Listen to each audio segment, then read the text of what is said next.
नमस्कार दोस्तों, मैं हूं सागर और आप सभी का बहुत बहुत स्वागत है आज के अपने इस वीडियो में। आज के इस वीडियो में मैं आपसे बात करने वाला हूं नेक्स्ट वीक के इंपॉर्टेंट ट्रिगर्स के बारे में कि आखिर ऐसे कौन से ट्रिगर है जो कि अगले हफ्ते मार्केट पे इम्पैक्ट डालते हुए दिखाई देंगे। क्योंकि जहां पे एक जगह देखा जा रहा है कि ग्लोबल मार्केट्स में तेजी का माहौल बनता हुआ दिखाई दे रहा है, वहीं भारतीय बाजार में उस तरीके की तेजी जो है वो देखने नहीं मिल रही है। स्टॉक स्पेसिफिक जो तेजी है वो यहाँ पे कहीं ना कहीं बनती हुई दिख रही है, लेकिन ब्रॉड बेस्ड जो तेजी है वो कहीं ना कहीं थोड़ी आपको मिसिंग देखने को मिल रही है। तो आखिर इसके पीछे क्या रीजन है? तो सबसे बड़ा जो रीजन है यहाँ पे, वो पहला रीजन है कोरोना वायरस का स्प्रेड, जो कि देश में अब बहुत तेजी से बढ़ता हुआ दिख रहा है। अगर हम बात करते हैं लास्ट 24 आवर की, तो जो आंकड़ा है लगभग 2,60,000 केसेस के पार निकलता हुआ दिखाई दिया इंडिया में। यानी कि कल के दिन अगर हम बात कर रहे हैं तो 2,60,000 से ज्यादा केसेस जो है इंडिया में आते हुए दिखाई दिए, जो कि यहाँ पे पिछले कुछ दिनों पहले तक लाख, 1.5 लाख, 2 लाख तक के नंबर आ चुके थे। तो कहीं ना कहीं ये जो ट्रेंड है वायरस के बढ़ने का देश में, वो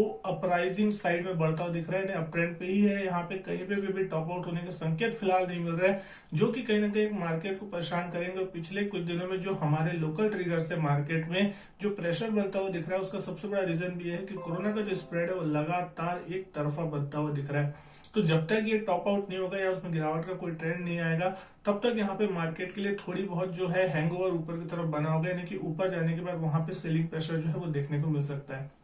लेकिन इसके सिवा अगर हम बात करें, जो नेक्स्ट ट्रिगर है वो है क्वार्टरली नतीजे, जो एक के बाद एक आने वाले हैं। तो अगले हफ्ते भी एक से एक क्वार्टरली जो नतीजे हैं बड़े बड़े कंपनियों के वो आते हुए दिखाई देंगे, तो वो भी यहाँ पे नतीजे देखने पड़ेंगे। साथ ही साथ जो वीकेंड पे आए हैं नतीजे एचडीएफसी बैंक के, आईसीआईसीआई लोम्बार्ड के, वो भी कल के दिन यहाँ पे फिर मार्केट में इंपैक्ट डालते हुए दिखाई देंगे। तो अगले हफ्ते के नतीजों की अगर हम बात करते हैं, तो ICICI bank, HCL tech, Nestle, ACC, Bajaj consumer, Crisil, ICICI prudential और Tata steel long product, ICICI security, तो ये ऐसे बहुत से ऐसी कंपनियां हैं जो कि अगले हफ्ते अपने नतीजे पेश करती हुई दिखाई देगी। तो कहीं ना कहीं मार्केट का जो इम्पैक्ट है, जो मार्केट का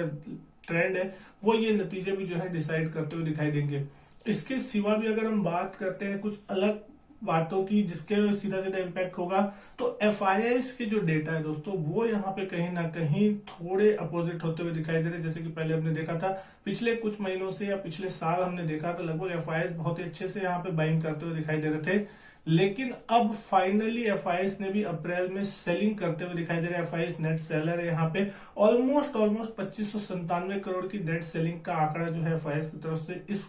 अप्रैल के महीने में अभी तक फाइनली आता हुआ दिख रहा है। डीआईएस की तरफ से थोड़ा बहुत सपोर्ट जरूर मिलता हुआ दिखाई दिया। 1736 करोड़ रुपए के आसपास तक की जो बाइंग है इस महीने डीआईएस ने की है, लेकिन अभी भी वो लेवल की जो बाइंग है वो अभी फिलहाल देखने नहीं मिल रही। एफआईआईएस भी यहाँ पे लगातार माल सेल कर रहा है, और इसका एक सबसे बड़ा जो रीजन है वो है रुपीस की कमजोरी। तो दोस्तों यहाँ जैसे जैसे थोड़ा प्रेशर आ रहा है बाजार में, तो आपने देखा रुपया भी लगातार कमजोर होता हुआ दिखाई दे रहा है। रुपया कमजोर होकर 75 के पार निकलता हुआ दिखाई दिया, 75, 75.5 के आसपास आता हुआ दिख रहा है, जो कि कुछ महीनों पहले 72, 73 की रेंज में एकदम स्टक होके बैठा हुआ था। तो कहीं ना कहीं वहां पे भी एक राइज आता हुआ दिख रहा है, जो कि एक सीधा सीधा इम्पैक्ट डालता है। एफआईआईएस की सेलिंग वहां पे इसीलिए ट्रिगर होती हुई दिखाई देती है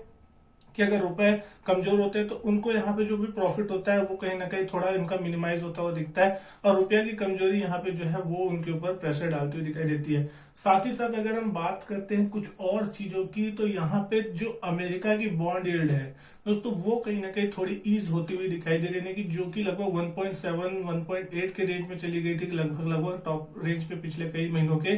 वो अब कहीं ना कहीं थोड़ी ईज आउट होती हुई दिख रही है, और वो 1.4, 1.5, 1.6 की रेंज में भी आती हुई दिख रही है प्रेजेंट लेवल। तो यहाँ पे कहीं ना कहीं उस चीज का थोड़ा सपोर्ट भले माना जा सकता है, लेकिन उसका ज्यादा इम्पैक्ट ग्लोबल मार्केट्स में देखने मिल रहा है। जिस तरीके से ग्लोबल मार्केट की हमने बात की, अमेरिकी बाजार, डाउ जोन्स, नेस्डेक, S&P 500 की बात कर रहे हैं, वो हाई पे हाई लगाए जा रहे हैं लगातार, क्योंकि वहां उनके लोकल ट्रिगर्स अलग है, वहां की इकोनॉमी की जो बातें वो अलग चल रही है, यूरोप के बाजार अपने अलग परफॉर्मेंस चल रहे हैं। तो वहां से सीधा इम्पैक्ट जो था पहले हम ले रहे थे, लेकिन हमारे यहाँ के जो लोकल ट्रिगर अब कोरोना के केसेस बढ़ने के कारण होते हुए दिखाई दे रहे हैं, वो मार्केट में भी रोके हुए, इसलिए अब ग्लोबल ट्रिगर्स से हम ज्यादा क्यूज ले नहीं पा रहे। तो जब तक यहाँ पे इंडिया में अपने खुद के माहौल जो है सही नहीं होगा, तब तक ग्लोबल मार्केट से कहीं ना कहीं भारतीय बाजार जो है थोड़े अनलिंक होते हुए दिखाई देंगे। लेकिन वहीं पे अगर हम बात करते हैं कुछ अदर ट्रिगर की, तो लिस्टिंग जो है यहाँ पे आपको देखने मिल सकती है। माइक्रोटेक डेवलपर जो है लोढ़ा ग्रुप की कंपनी जो है, वो यहाँ पे कहीं ना कहीं 19 अप्रैल के दिन लिस्ट होती हुई दिखाई देगी। और जिस तरीके से हमने पिछले कुछ आईपीओ में ट्रेंड देखा है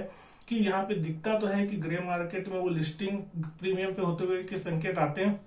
लेकिन जब लिस्टिंग होती है तो कहीं ना कोई डिस्काउंट प्राइस पे वहां पे लिस्टिंग होती हुई दिखती है। तो कहीं ना कहीं अब ये मानना होगा कि किस तरीके की लिस्टिंग यहाँ पे इसकी होती हुई दिखाई देगी, वो जो मार्केट खुलेगा तो पता चलेगा। क्या यहाँ पे प्रीमियम पे लिस्ट होगी या फिर यहाँ डिस्काउंट पे लिस्ट होगी, क्योंकि कंपनी का जो प्राइस बैंड सेट किया गया था वो लगभग 486 रुपए पर शेयर का था, और कंपनी यहाँ पे 2500 करोड़ रुपए जुटाने की जो थी योजना बना रही थी। तो अब यहाँ देखना होगा कि किस तरीके की जो लिस्टिंग है यहाँ पे अच्छी होती है, लिस्टिंग प्रीमियम पे होती है, भाव टू भाव होती है, या फिर डिस्काउंट पे यहाँ पे जो है लिस्टिंग होती हुई दिखाई देती है। लेकिन वहीं अगर हम बात करें निफ्टी के टेक्निकल व्यूज की कि निफ्टी किस तरीके से अगले हफ्ते परफॉर्म कर सकता है, तो हमने बात की थी निफ्टी एक 600 पॉइंट की रेंज में कहीं ना कहीं फंसा हुआ है। पिछले कई दिनों से हमने देखा, जो मैंने पिछले वीडियो बनाए थे निफ्टी के एनालिसिस के, उसमें भी हमने बात की थी 14300 से 14900 की इस रेंज में ही निफ्टी कहीं ना कहीं वोलेटाइल हो रहा है। उसी के बीच में ऊपर नीचे की वाइड स्विंग्स जो है आती हुई दिख रही है, लेकिन दोनों ही साइड के लेवल ब्रेक नहीं हो रहा है। तो कहीं ना कहीं आपको ये मान के चलना चाहिए कि अप साइड में 14900 15000 का जो लेवल है वहां पे अच्छे खासे कॉल राइटर बैठे हुए हैं, और अच्छी खासी जो कॉल राइटिंग है वहां पे देखने मिल रही है। और नीचे की तरफ अगर हम मानते हैं 14300 14500 वो लेवल है जहां पे पुट राइटर्स अपना जोर आजमाइश कर रहे हैं, क्योंकि दोनों साइड के लोगों को ये समझ के चल रहे हैं कि ना 14900 15000 का लेवल निकलने वाला है, ना ही 14500 14300 के ज्यादा नीचे मार्केट जाने वाला है। तो कहीं ना कहीं इन दोनों लेवल के पुट और कॉल को शॉर्ट करने की कोशिश जो करते हैं ट्रेडर्स, उसके बीच में कहीं ना कहीं अगर बाजार एक्सपायर होता है अगले हफ्ते, तो फिर वो पैसे जो है उनकी जेब में आते हुए दिखते हैं। हाँ, जब तक मार्केट इस रेंज में तब तक सही है।